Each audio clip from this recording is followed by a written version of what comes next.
ഓം ശ്രീ ഗുരുഭ്യോ നമ. 2004 അമ്മ വടക്കേന്ത്യൻ പര്യടനത്തിൽ. ദർശനം കഴിഞ്ഞു. 8 മണിക്കൂറും കഴിഞ്ഞു. അമ്മയുടെ വരവും കാത്ത് മക്കൾ താഴെ നിൽക്കുന്നു. ഇനി യാത്ര കൊൽക്കത്തയിലേക്കാണ്. അമ്മ ഗോവണി ഇറങ്ങി വരുന്നു. കാത്തു നിൽക്കുന്ന മക്കളെ നോക്കി ചുറ്റിനും ശ്രദ്ധിച്ചിട്ട് അമ്മ തിരക്കി, നിങ്ങൾ ഇത്രയും നേരം എന്തു ചെയ്യുകയായിരുന്നു? സ്കൂൾ ഗ്രൗണ്ടിൽ ചിതറിക്കിടക്കുന്ന പേപ്പറും കപ്പും കുപ്പികളും മറ്റും കണ്ട് അമ്മ ചോദിച്ചു, നിങ്ങൾക്കിതൊക്കെ വൃത്തിയാക്കാൻ പാടില്ലായിരുന്നോ? അമ്മ ഇറങ്ങിച്ചെന്ന് അതൊക്കെ വാരിയെടുക്കാൻ തുടങ്ങി. അടുത്ത നിമിഷം 200ഓളം മക്കൾ ക്ലീനിങ് ആരംഭിച്ചു. ഇതിനിടയിൽ അഴുകിക്കിടന്ന ഉരുളക്കിഴങ്ങ് കൂനയിൽ അമ്മ കൈവച്ചു. അത് കണ്ട് മക്കൾ കൂരിയ വിഷമമായി. അത് അത്രയും ദുർഗന്ധപൂരിതമായിരുന്നു.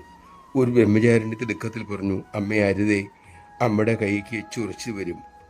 അമ്മ തിരിഞ്ഞു നിന്ന് പറഞ്ഞു, എൻ്റെ ശരീരവും മക്കളുടെ ശരീരവും ഉണ്ടാക്കിയിരിക്കുന്നത് ഒരേ പഞ്ചഭൂതങ്ങൾ കൊണ്ട് തന്നെയാണ്. ഒന്ന് നിർത്തി അമ്മ ഇത്രയും കൂടി മെല്ലെ പറഞ്ഞു, പക്ഷേ വ്യത്യാസമുള്ളത് അമ്മയുടെ മനസ്സിലാണ്. നമഃശിവായ. അമ്മയുടേത് വിശ്വമനസ്സ്. അതിൽ എല്ലാവരും തൻ്റേതായി മാറുന്നു. അവിടെ അറപ്പും വെറുപ്പും ദേഷ്യവും ഒന്നുമില്ല. എല്ലാം സ്വന്തം.